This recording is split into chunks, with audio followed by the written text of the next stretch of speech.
I'm Francesca de Gasperis. I'm the Executive Director of SAFC, the Southern African Faith Communities Environment Institute.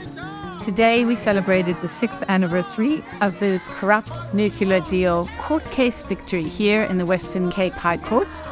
The judges ruled that the deal that was made with Russia and some of the others, which was for a R1 trillion fleet of new nuclear power stations in South Africa, was unconstitutional and illegal, and the deal was completely set aside.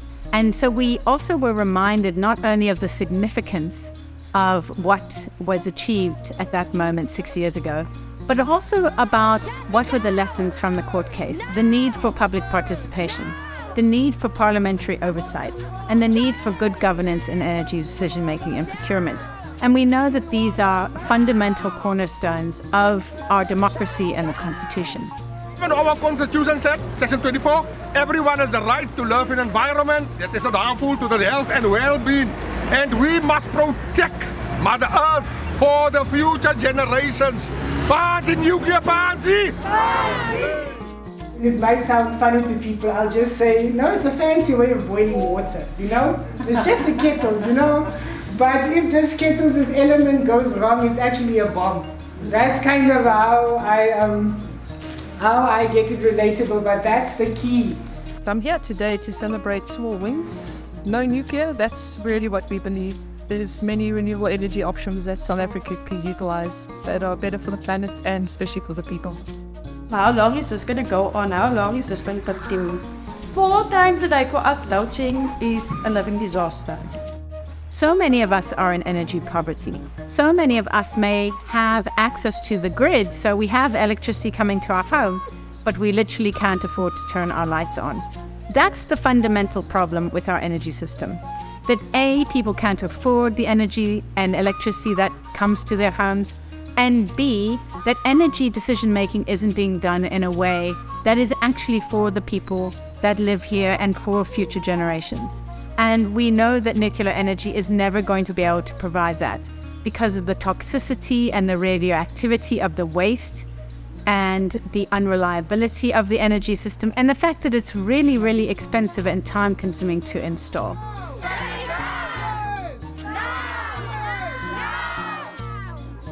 We need to stand up in solidarity.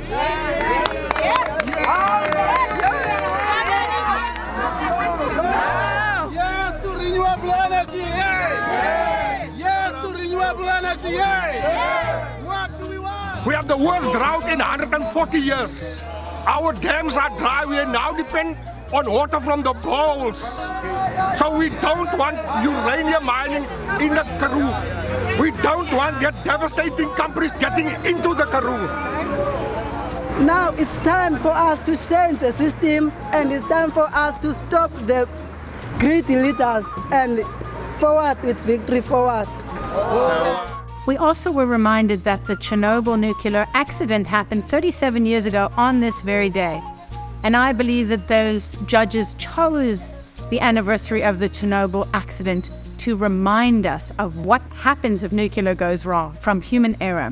And in Chernobyl, which was then part of Russia, we have seen devastating consequences. Even now, the grandchildren of people who were affected by that accident have babies with birth defects that are unimaginable. We heard today that even some people are having babies with 2 heads. Now that's so devastating and not something that we want to bequeath to the future generations in South Africa. What we want to see is fair, reasonable, and democratic decision-making for our energy systems. And it's never been a more crucial issue than it is today, 6 years on from the court case ruling. What do we want?